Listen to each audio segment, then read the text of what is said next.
ᱛᱮᱦᱮᱧ ᱡᱩᱫᱤ ᱵᱚ ᱧᱮᱞᱟ ᱥᱟᱹᱨᱤᱜᱮ ᱡᱟᱛᱨᱟ ᱡᱚᱜᱚᱛ ᱟᱨ ᱵᱟᱝ ᱯᱷᱤल्म स्टार पास्टा सेट खन जहाँ दो प्रेम मार्डी दा तकिन ओना साउंते कुनाल गोंके तकिन जहाँ कथा किन सब राकाब आका ओना दो अड़ी आयमा हर को मेनिया गलत गया चे बड़िक गया हों इनिन मेनिया प्रेम मार्डी गोंके तकिन जहाँ किन रोड़ा का ओना साउंते कुनाल गोंके तकिन जहाँ किन रोड़ा का फेसबुक पेज रे जहाँ किन पासनाव का ओना दो अड़ी तेत गलती गया अड़ी तेत खराब गया समाज लगत अड़ी तेत बड़िक गया बांगिन टिकेलेट पुइलू नेपेल रे चिका किदिኛম चेते बांगिन टिकेलेट पुइलू नेपेल रे चिका किदिኛম चेते इन आया बाबा हकिन कुसियाम गया जुदी किन नेल मिया इन्या नोआ मेते समंग दापराम नेल जोंग चोरोकेम नेलो आरो चोरोकेम नेलो कान तेहि नोआ फोटो रे इनिज जुदी बाम हुई कना तबे उइहर का में गेट मियालांग हटो रे सनम को जोहार इन भागमात मुर्मू नितो पे सनम को पे सामांग उतर का तबना नो आबो धरम जड़े यूट्यूब चैनल तबे सनम कोटे नेहरिन दोहया नो जहां फोटो रना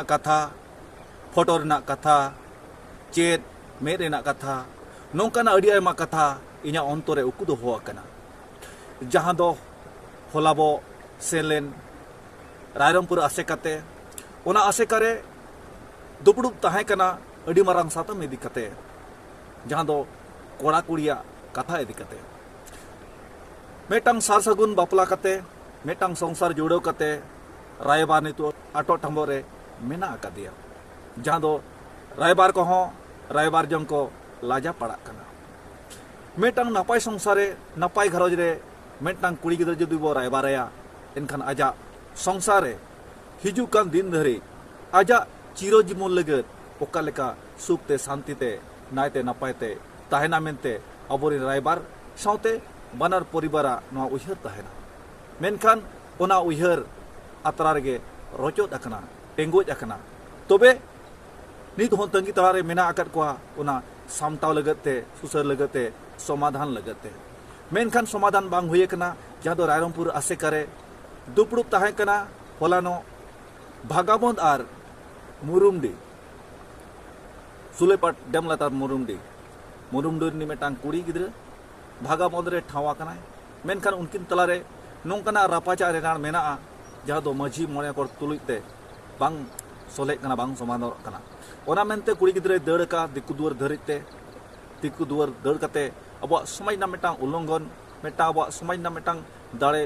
लिचड़ चे मसरा ठासरा अब जुमित रपुदो लेकान orsong nyelok kana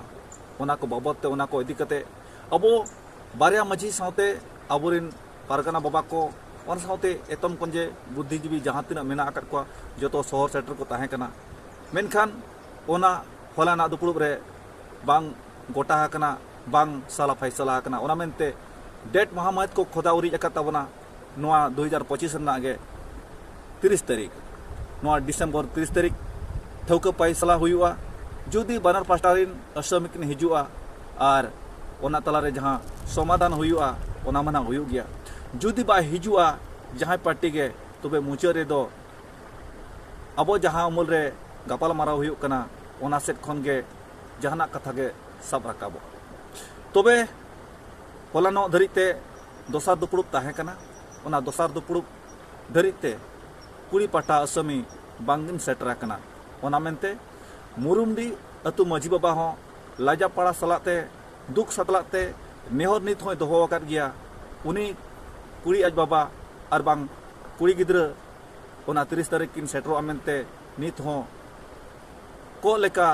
तंगी तला रे मेना आकात कोआ कोकोर लेका में ढुर काते मेना आकात बना जहांते उनकिन पाचे किन हिजु गया अब नोआ दुदेला धर्म अखड़ा गुरु गंके तकिना आसे काते तबे सनम कोटे नेहरिन दोहया नो भागमात मुर्मू यूट्यूब चैनल रे ना जहां तना कथा को अंतरे आर बांग हरलांग साब राकाबोआ नो दो भागमात मुर्मू यूट्यूब चैनल रे ना सदरो तबना आते नोआ धरम दियड़ा यूट्यूब चैनल पे नेल रे हो तबन नोआ यूट्यूब चैनल दो हा किछि दिन लगत दुरुब ताहेना ओना मेनते एक्टिव दिनम हिलो सारा खाना सारा बेड़ा ताहेन तबन इना nyutum नोआ भागमात मुर्मू यूट्यूब चैनल रे तबे तलाबन नोआ जहां दो झारखंड रेना पटका इलाका रेना जहाँ घटन बो नेलाका हटो गेट कथा अड़ी हाड़ा कथा और बांग झारखंड रेना जहाँ जामताड़ा सेट खन हय हिसिद लेका हेलका हिजुग कान यात्रा पात्रा और बांग नाइट प्रोग्राम ऑर्केस्ट्रा ओना साथे जहाँ तना गे निदा प्रोग्राम और कटिक कटिक बॉल एनेज कपड़ा गेंद कोना बॉल जहाँ एनेज को हुयुग कान नौकाना एनेज को चे खेल को बंदो ना जहाँ कथा रड़गो कान ओना साथे जहाँ दो यात्रा पाता बॉल एनेज प्रोग्राम सालाते जहाँ हड़ी परवा किरिंग अखरिñो कान हर को बुल तोहेलो कान साथे जहाँ तना गे नौकाना मेटांग बड़ी को सब राकाब आकार जामताड़ा सेट खन जहाँ दो सुरेश मुर्मू गंके तकिना कमी होराते तबे उनकाना को इदी कते अड़ी आयमा डिस्कस हुयुग ताबोना ओना को इदी कते तुलाजोखा हुयुग ताबोना अकय भूल अकय बड़ी ए रड़ेया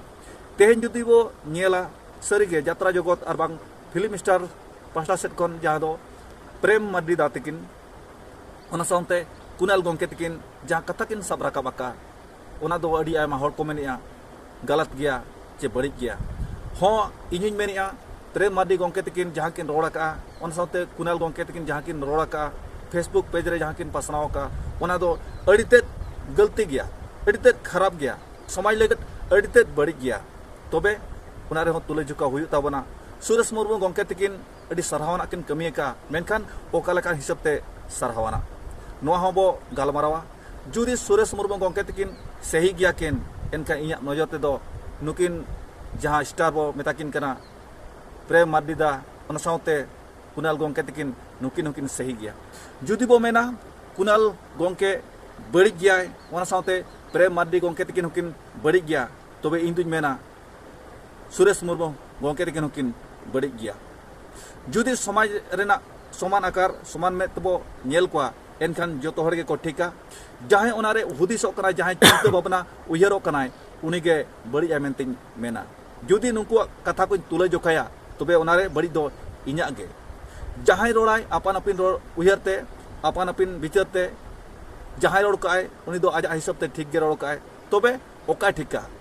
जहाँ समुदायते जहाँ समय दिन सनाम हर कोते ठिका उनकाना कथा गे ठिका इñा उयहर इñा विचार लेकाते तबे दलाबन नोआ भागवत मुर्मू यूट्यूब चैनल रहा नेलोगो नोआ उयहर विचार को धर्म दियाड़े यूट्यूब चैनल पे सामांग का रहो धर्म दियाड़े यूट्यूब चैनल दो हाँ किछि दिन लगत दुरुब ताहेना ओना मेनते सनाम कोटे नेहर ताहेना नोआ भागवत मुर्मू यूट्यूब चैनल रे दलाबन सनाम को सहर सेटरोमा और जहाँ को चैनल रे बापे जपड़ाव कना ओना भागवत मुर्मू यूट्यूब चैनल सला जपड़ा ताहेन ताबन पे जहाँ तिना गे इñा अंतर रना कथा और बांग जहाँ कोरना हरलांग साब राकाब कथा और बाखान जहाँ तिना दिसो रना कथा सोशल मीडिया रे हेलकाव कोआ उनकाना कथा को जो भागवत मुर्मू यूट्यूब चैनल रे ना पे नाम ताबोना और धर्म दे यूट्यूब चैनल दो ना सेना इके खोजो ताबोना तबे ओना हो हिजु कान दिन रे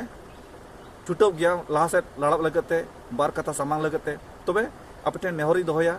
जहाँ तिना कथा लई के ताबोन ओना को इदी कते दलाबन सहर सेटरो मा दे जपड़ा बो ताहेन मा दे दुलड़ बो एमा मा दे गोड़ो बो एमा मा भागवत मुर्मू यूट्यूब चैनल तबे मा